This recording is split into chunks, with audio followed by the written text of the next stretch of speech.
Hello everyone, I'm Dr. R. Morgan Davoudi from Atlantic Center for Plastic Cosmetic Surgery here in Atlanta.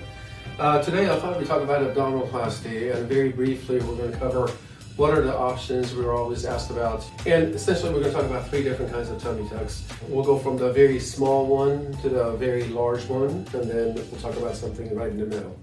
So here's a depiction of an abdomen.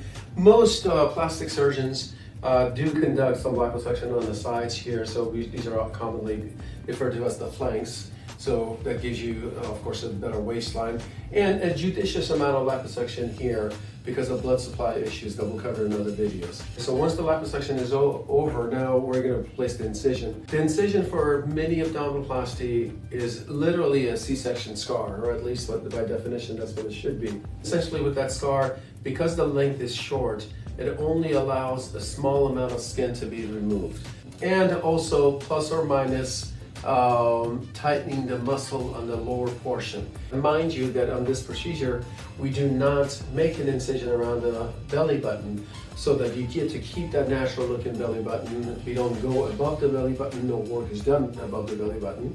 So, which brings us to who's a good candidate for this sort of procedure would be someone that just has a small amount of skin, after pregnancy, and a small amount of muscle separation on the lower portion here. If you will, that small pooch that sometimes you see that goes from the belly button to the pubic area. The next thing that we're going to talk about is just a standard abdominoplasty. We call it a full abdominoplasty, but this is pretty much what you're going to get when you get a full abdominoplasty. And of course, a good candidate would be that someone that has skin looseness, a skin laxity above the belly button also. So that requires cutting around the belly button to be able to pull the entire skin down so that the laxity that's above the belly button is released.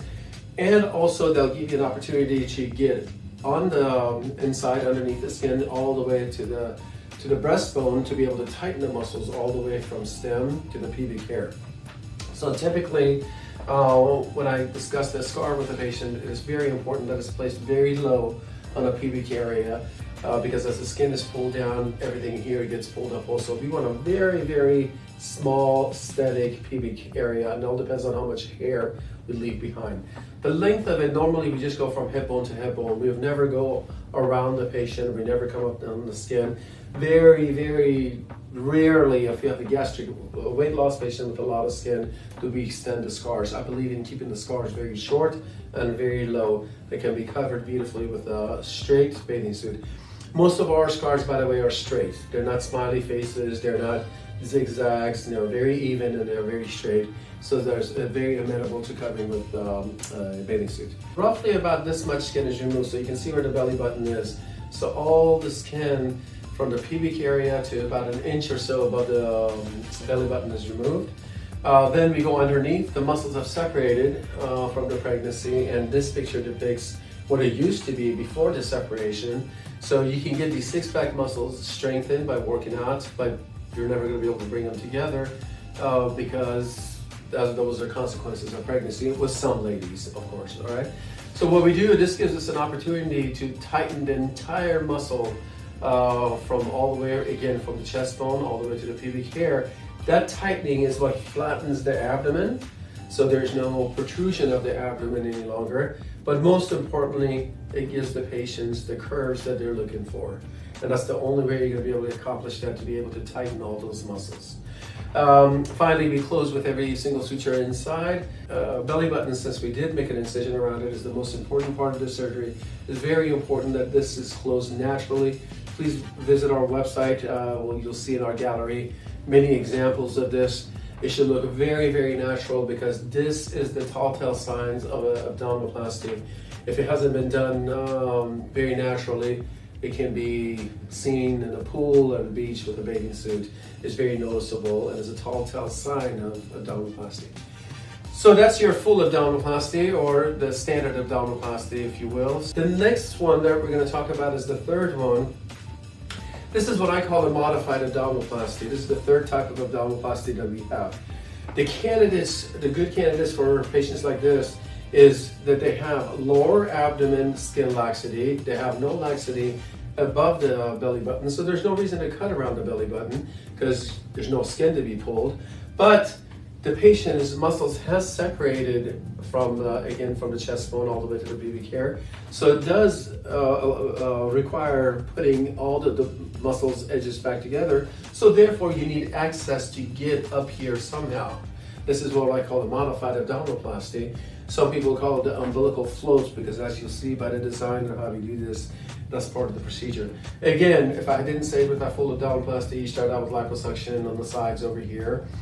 The skin incision for the modified abdominoplasty, again, is about the same size of a C-section, or I'm sorry, a hysterectomy scar, a mini abdominoplasty scar, if you will.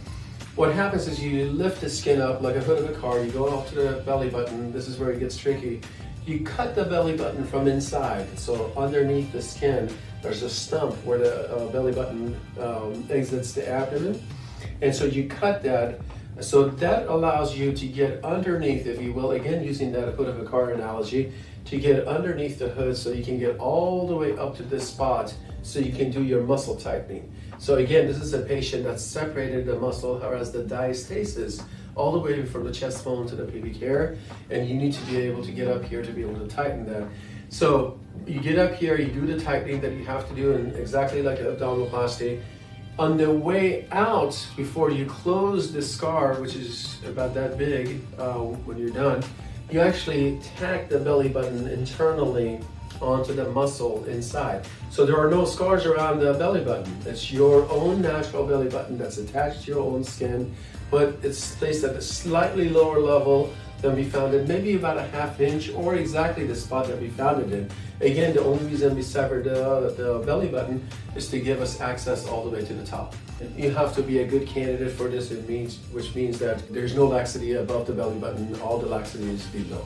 So these three are the highlights of the abdominoplasty that we offer over here. Hope that was helpful, and thank you for watching.